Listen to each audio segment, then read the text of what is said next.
together for Tom Zappia.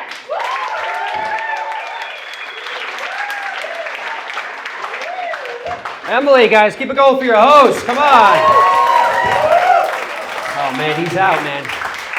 He saw it coming from a mile away. He's out already. Come on. I went in on too early. I was going to talk to the guy. He's like, I can see this coming from a mile away. How you guys feeling, all right? Philly, baby. Hell yeah. Give it up for the beautiful city of brotherly love. There it is. Yeah. Yes, I came all the way from New York. I walked an hour and 45 minutes away. This is incredible, man. Talking to Elon up top.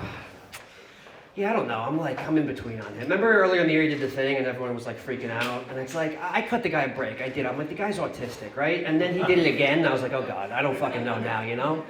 Like, the jury's still out on him at least. I think there's another guy out there that we should be worried on, we should be focused on. I even have been shouting this from the rooftops. It's going to be a hot take. I think we need to take him out.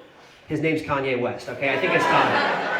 At least Kanye, you just know it. Like, he's just coming out and saying it. He's doing interviews in Klan outfits. It's like, dude, we got to get rid of this guy. Like, something's going wrong, right? Hasn't made a good album in quite a while. It's time, Kanye. It's fucking time. You guys follow him? The guy's nuts. Like, his Twitter rants, you follow him on Twitter, he literally just comes out and tweets it. He just tweets the most fucking anti-Semitic shit you could ever imagine in all caps at all times. The other day, he literally just tweeted, in all caps, he just tweeted, yes, I am a Nazi.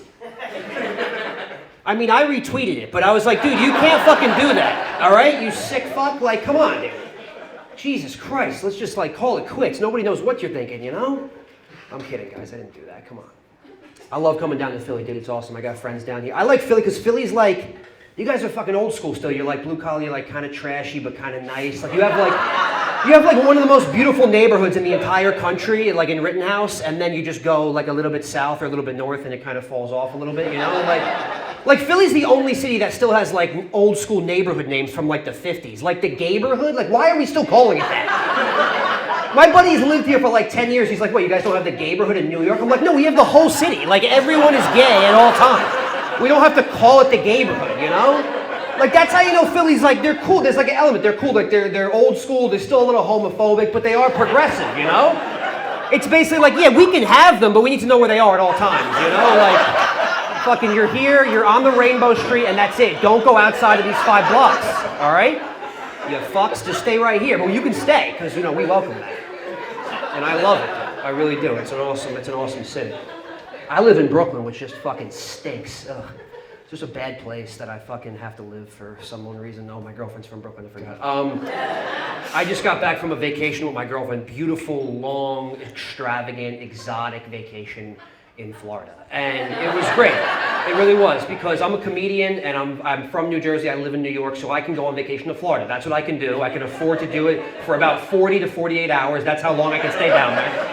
So I was in Sarasota, Florida for about 44 hours, okay? That was my spot, right? And here's the thing. I'm sure everyone in this room has been to Florida. I'm familiar with going to the East Coast of Florida. You know, Fort Lauderdale, Boca, Miami. It's just a bunch of New York transplants who live down there now. Now I'm going to the West Coast for the first time. I'm asking some buddies. They're like, oh yeah, it's much better. You know, it's a little bit more chill, a lot of Midwesterners. I'm like, okay, cool. First guy I meet down there from New Jersey, okay? I'm like, this is... And it's like, it was like the situation where it's like, you know when someone starts a conversation with you and just immediately you're just like, why are you talking to me right? Like there was no window to start an organic conversation, you know? Like I'm at the hotel bar and I wasn't even like posted up at the bar for the afternoon. I literally did the walk up to the corner to get around, to turn around and go right back to the pool. Like this guy had my profile, right? At a hotel bar, 65-year-old guy by himself, already a red flag. You're him right there, right? He's just like, this is me, this is how I'm looking to you. He's just like, where are you from? Who the fuck are you? Like, why are you talking to me right now? Like, you're already in a bad, you're an old guy at a hotel bar. Like, that's a red flag, right? Like, you shouldn't be talking. It's like the person who, like, starts the conversation with the Uber driver before your ass even hits the seat, that one friend everyone has, right? It's my girlfriend. She's like, oh yeah, have you been driving for Uber long? Has Lyft been giving you issues? Do you have another job? Like, do you do this overnight, all day? Do you have another job, by the way? Meanwhile, the guy doesn't even speak English. I'm like, babe, can you stop talking to this guy? He has no idea what you're saying, all right? Let's just get to the destination, all right? You're lucky I got this thing. We should have took a train. Fucking broke over here, you know? Like, that was the situation, all right? And then he just starts talking to me. I'm like, and I usually lie, you know? I'm like, I'm from Ohio or Idaho, as if I could be from anywhere in the entire world besides Long Island or New Jersey. And I'm like, oh, I'm from Jersey. He's like, I'm from New Jersey too. I'm like, great, I don't care. Then he just starts talking to me like we've known each other for decades. He's like, you ever shoot golf over here? What about this pizzeria? I'm like, dude, Stop talking to me. I have no idea what you're talking about, okay? I don't care about the best pizzerias in New Jersey. I don't. I really don't, okay? I'm not fucking Dave Portnoy. I don't care, you know? And it's just, it's just the wrong situation, right? And we're down in Florida, and, I got my girlfriend with me, and she's like, she wants to do some romantic stuff, right? So they got this island off of Sarasota called the Siesta Key. And it's a really nice, beautiful island. They got the white sand beaches. They got the sunset. It's beautiful, right? So she wants to go down there. We go down, get some dinner, go to Golden Hour, check out the sunset, right? And it's beautiful. We're walking down white sand beaches. We're walking down to the sunset, and there's couples scattered throughout taking in the sun, right? All male, female couples. And we start to walk down a little bit closer. And, the girlfriend, she's getting romantic. She's, like, grabbing my hand, and she's coming up to me, and then I see these two guys. Now, I don't know if they were a couple, but I see two guys, okay? And they're taking photos of the sunset, as you do. Everyone else was doing it. It was beautiful, right? Just two guys, and I clocked that. I was like, okay, that's cool.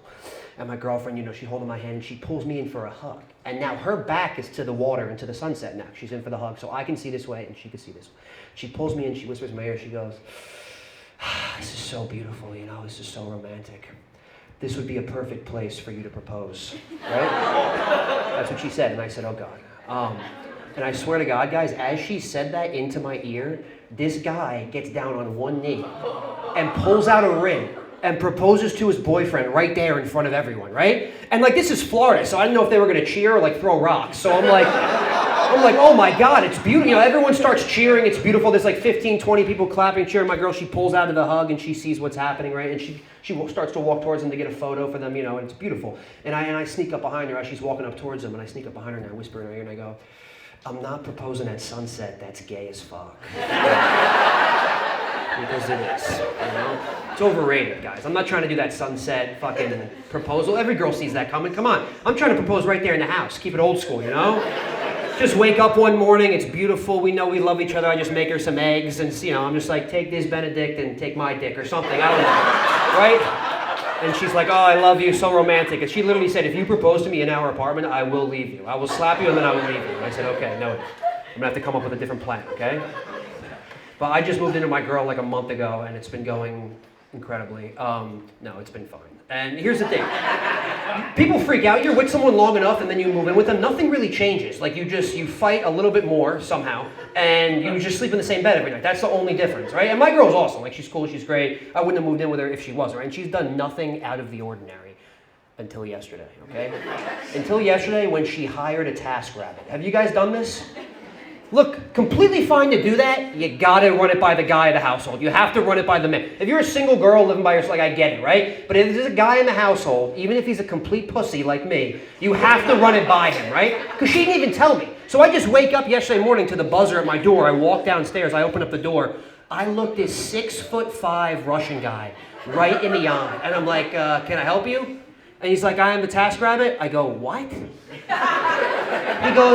He goes, yeah, I'm here to hang the curtains and the mirror. And I'm like, what the hell are you talking about, right? Had no idea. I thought this was a threesome. I was like, what are you doing right now?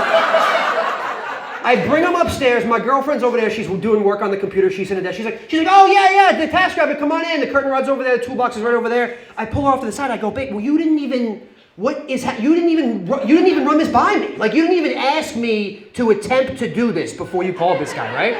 She looks me dead in the eye and she goes, I know you couldn't do it. It's better this way. That's what she said, right?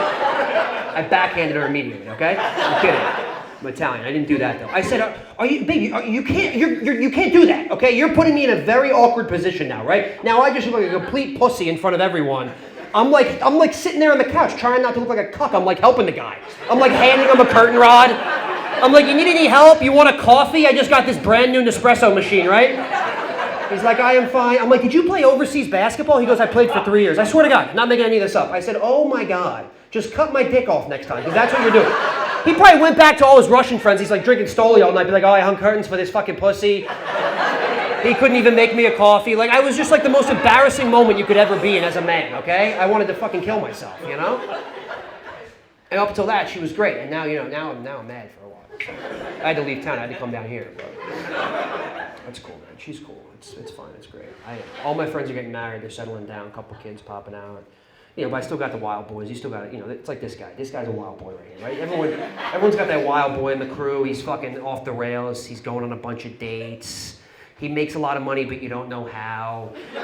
He's always got coke on him. It's like a Tuesday. Like he doesn't have his shit together, And he fucks, and you think he fucks, and it's just like, what do you do exactly, right? And this is one friend in our crew, right? So when he comes to us with like his dating endeavors, like we use that as our entertainment for the week. Like I literally call this guy up on a Friday, I put my feet up, I get the popcorn out, I'm like, lay it on me, dumbass, what'd you do this week, right? How many lies did you tell her? You tell her you didn't vote for Trump, what did you do, right? And so he comes to me, this is a couple weeks ago, he comes to me with this dating story and it caught me off guard. And he's like, Tom, look, I know this is gonna sound like it's coming out of left field, dude, but I went out on this date last night, man, and I'm telling you, this might be it. This might be the one. She might be the one, right? One date. And we're all dying laughing. We're like, you've never been with a girl for longer than 2 months. Like, what are you talking about? He's like, dude, I know that, but I'm feeling it. Like, I could feel the energy, feel the vibes, right, girls? You guys are all about the vibes. Like, he could just feel it, right? We're at the restaurant. I'm making her laugh. She's making me laugh. I'm like, no, she's not. She makes a lot of money. Family's nice. Like, she talks to everything is great, right? She does really well for herself, and I could just feel it, right? And he looks at me in the eye and he goes, but there's one issue. We're walking back from the restaurant, and I pull out a cigarette, and she freaks out. She's like, ugh, that's disgusting. I'm not gonna kiss you if you smoke that, right? And he's like, what do I do? And I'm like, I don't fucking know, you idiot. Like, he's wild. He's been smoking cigarettes since he's like 14. And I'm like, I don't know. I guess you gotta stop smoking cigarettes if you really wanna go on another date. You think there's a future and whatnot, right? But the second he told me that, guys, the first thing that clocked in my head, the only thing was the difference between men and women when it comes to dating and relationships, right? Like in that moment, right? Because like ladies, she didn't like the cigarette, that's it, it's done, right? Guys, we don't give a shit, right? We're not gonna like stop it right there, right? And he's like, what do I do? And I go, I don't know, buddy. I guess you gotta figure it out. But that is really, really funny. And I tell him this story because I go, one time I went out with a girl and we're walking back from the restaurant and she pulled out a cigarette. And she saw me looking at her and she's like, oh, I'm so sorry. Are you not gonna kiss me if I smoke this?